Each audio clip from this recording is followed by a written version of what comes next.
It's officially that time of year again. Opening day is tomorrow after an offseason that felt very, very long, in my opinion. And what better way to kick off the season than 8 bold predictions for the upcoming year? Before I get into it, welcome to the War Room, a channel where I discuss all things sports related. Subscribe to the channel if you're new, and let's get straight to it.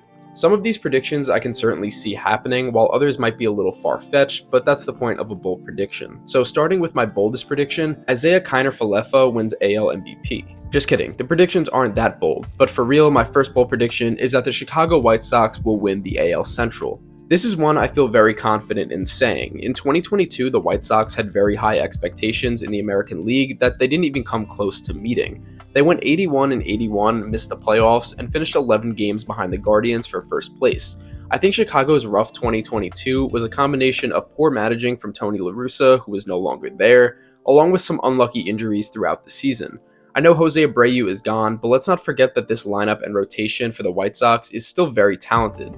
It felt like everything that could go wrong did go wrong in 2022 for Chicago, and despite all of that, they still finished 500. This season, they will win 90-plus games and take the AL Central crown over Cleveland. Moving on to number 2, Kris Bryant will be an All-Star, win Comeback Player of the Year, and finish top 15 in NL MVP voting. Bryant's first season in Colorado was a complete dud. He only played in 42 games since he was dealing with a foot injury for the majority of the season. People forget that when healthy, Bryant is one of the best third basemen in the league, and I think he's still got several years of high-level baseball left. In his 8-year career, he's played over 102 games in a season just 5 times, but 4 out of those 5 times he was an all-star, meaning when he's on the field, he's very dangerous. 2023 will be the year he proves he was worth the big contract he signed with the Rockies last offseason. Moving to number 3, the winner of the NL MVP will be none other than Trea Turner. I've seen a lot of people be very high on Turner due to his massive contract he signed with Philly this offseason, plus his incredible WBC run. You might find it surprising that in Trea's 8-year career, he's only been an All-Star twice. Not only will he get his 3rd All-Star game appearance this season, but he will be top 5 in the National League in batting average, hits, and RBIs, while the Phillies have their 2nd MVP winner in the last 3 seasons. Bold prediction number 4, Corbin Burnes will be traded mid-season to the Los Angeles Angels. There's a lot of factors that play into this, but I think it could happen. First, the Angels would need to be close to making the playoffs by the time the trade deadline happens, and knowing the history of LA, that might be the hardest part. But if they are competitive by August, landing a guy like Burnes would make complete sense. He's a free agent in 2025, and he's had tons of friction with the Brewers front office following his arbitration hearing in February.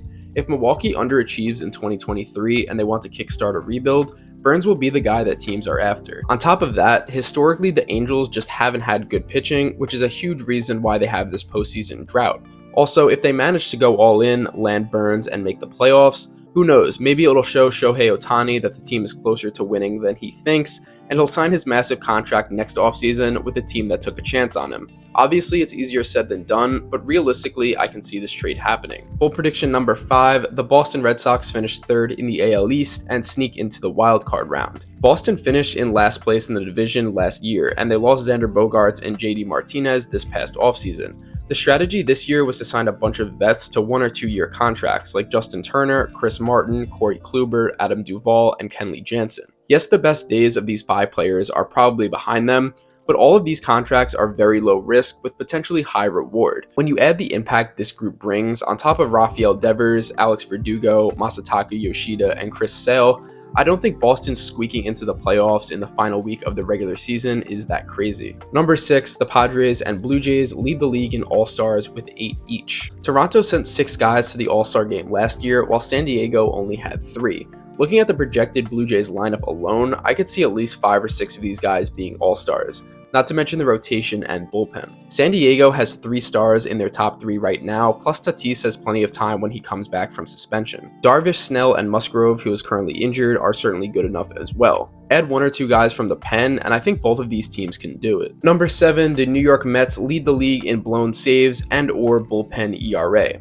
With Edwin Diaz going down in the World Baseball Classic, David Robertson, who was 2nd in the league in blown saves last season, is expected to be the team's closer.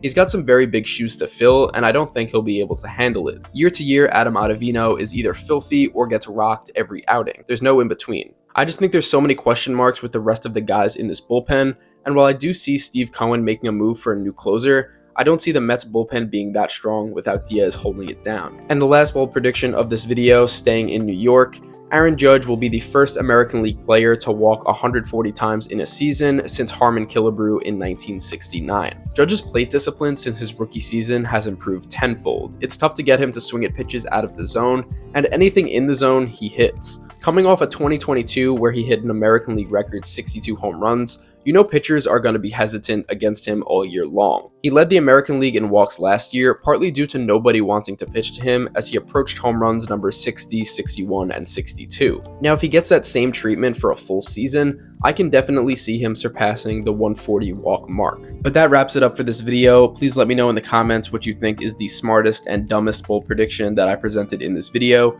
Thank you for watching, like the video if you enjoyed, and subscribe to the channel if you're new. And as always, I'll see you guys in the next one.